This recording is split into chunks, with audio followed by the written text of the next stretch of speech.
Welcome to the Forward Focus Flashcast, bite-sized episodes designed to help you become a more effective and well-rounded leader with quick tips that you can implement right away. I'm your host, Jon Reusch, and in today's episode, we're talking about 3 books that changed my life in 2021 that I'd like to share with you so it can have an impact in your life and business this year and far beyond.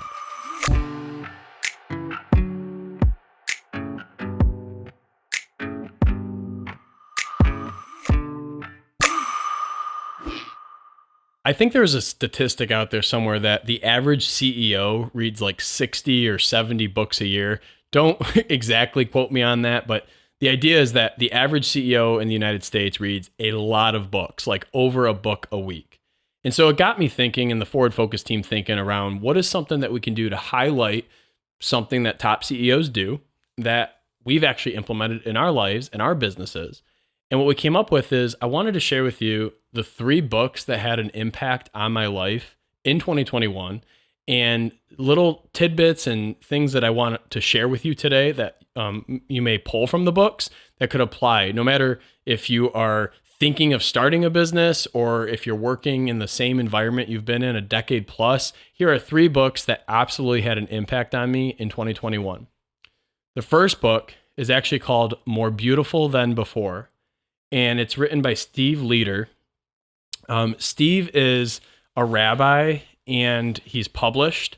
And I actually just want to read a piece of the first cover and then talk a little bit about why this book means so much to me. Every one of us, sooner or later, walks through hell. The hell of being hurt. The hell of hurting another. The hell of cancer. The hell of divorce. The hell of chronic pain. The hell of anxiety, depression, Alzheimer's, a kid in trouble.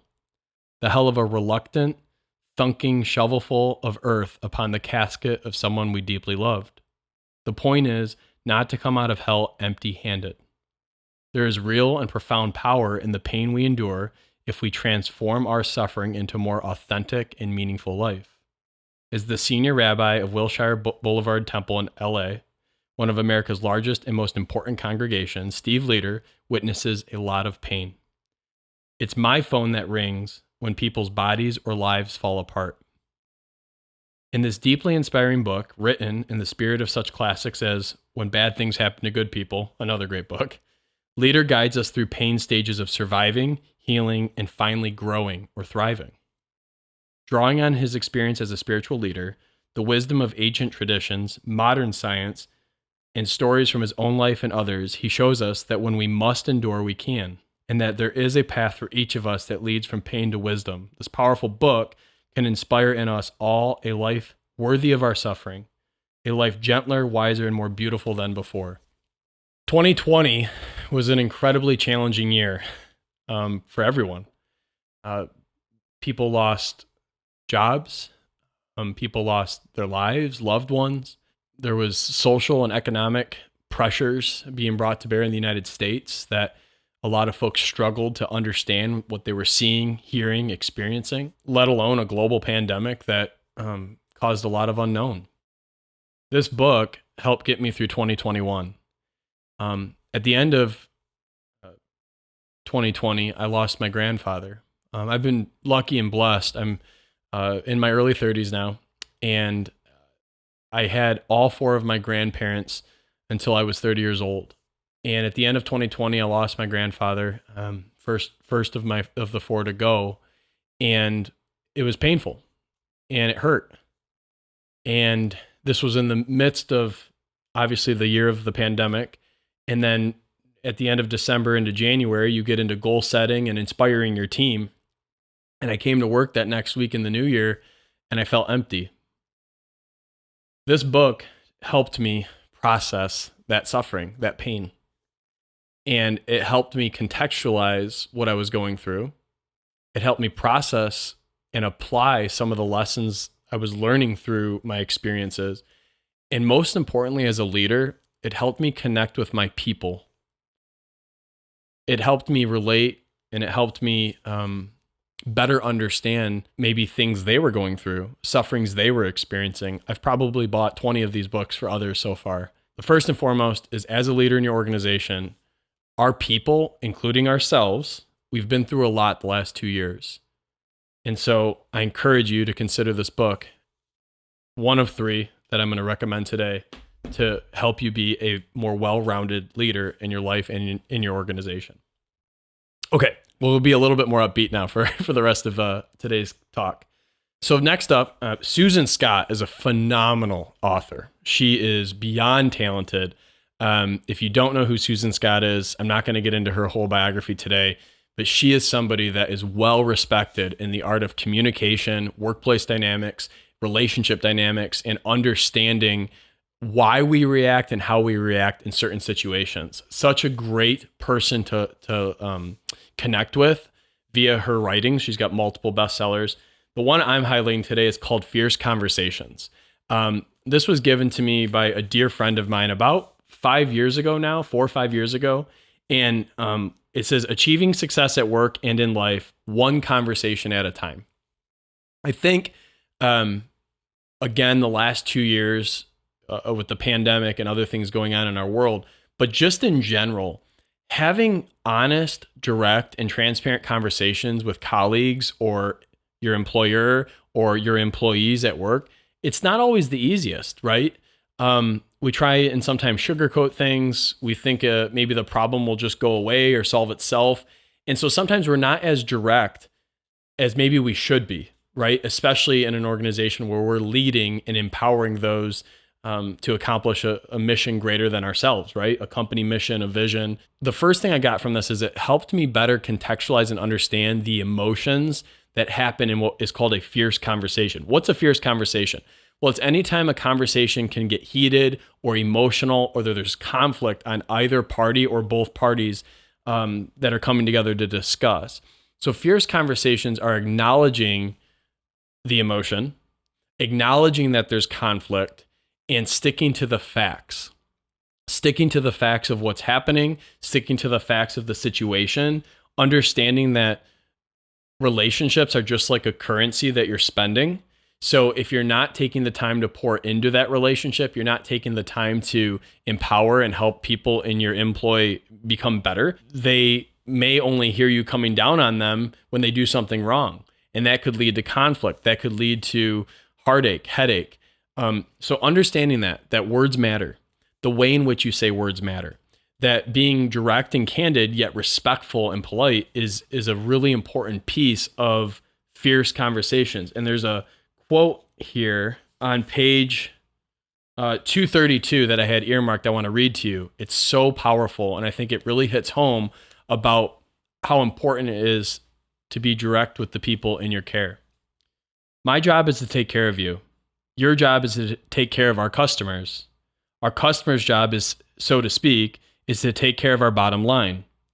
In taking care of you, I must also consider what is healthy for our company. I certainly don't blame you for wishing we had a well-equipped gym, a daycare, and a gourmet chef on site. It would be lovely for all of us and unsustainable for our company. So I encourage you to revisit why you're here, how you feel about what we do, your job here, and the people around you. At some point in our lives, most of us recognize that true happiness and deep satisfaction come to us because we are lending our talents, our intelligence, and our hearts to an organization whose mission and vision we embrace, working alongside people for whom we have respect and genuine affection. The sooner we lay down our burden of unrealistic expectations, which the world will never completely satisfy, really, that is not the world's obligation, we'll be far more content as an employer or employee. What I love about that's an example of how an employer could talk to an employee that is maybe complaining or not as happy with what the company's doing in this example versus maybe what they see other companies doing, the daycare, the gourmet chef, the fully equipped gym.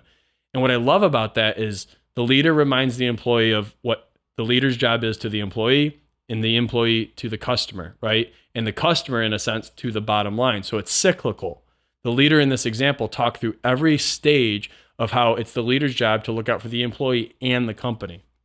So a reminder on that is, I think that quote does a nice job of reminding why we're here, what's the ideal relationship with one another, what's the ideal relationship with our customer or the product, and then lastly, what contribution do we wish to make to our market, the local market, the global market, or anything in between.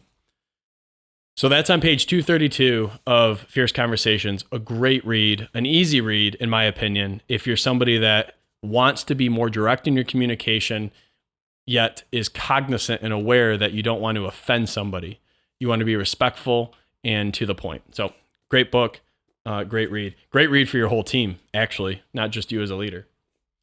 The final book that absolutely transformed my life in 2021, I forgot to bring with me today. I had it pulled out yesterday and I left it in my home office. And I was talking with the production team this morning, and they said, no, you still need to talk through. It's a great book. And I told them, and I agree, even though I don't have the book here to show you, that it's going to be all right. That's just embarrassing. But the reality of it is that Green Lights, written by Matthew McConaughey, absolutely, it reached directly into my soul. I mean, I don't want to sound too weird on that, but he was so unapologetically himself. And he talked about different experiences through his life that shaped who he is today. And specifically this notion of green lights.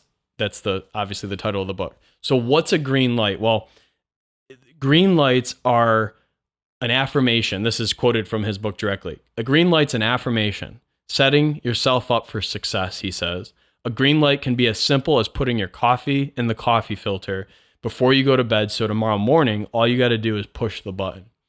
Green lights make your life easier. It helps you get into flow. It helps you get into rhythm. He actually talks a little bit about some of the movies he's made, and if you've seen Wolf of Wall Street, there's a scene in that movie. I'm not saying that this is ideal leadership, but there is a scene in that movie where he's beating his chest, right? And he talks about finding the rhythm.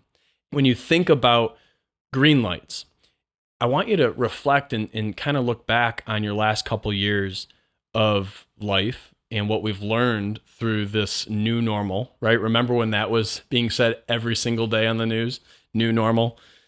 I'm not bringing that back, but it is a reality of what is this new normal we're in? What lessons have we learned? Who's the person we desire to be moving forward?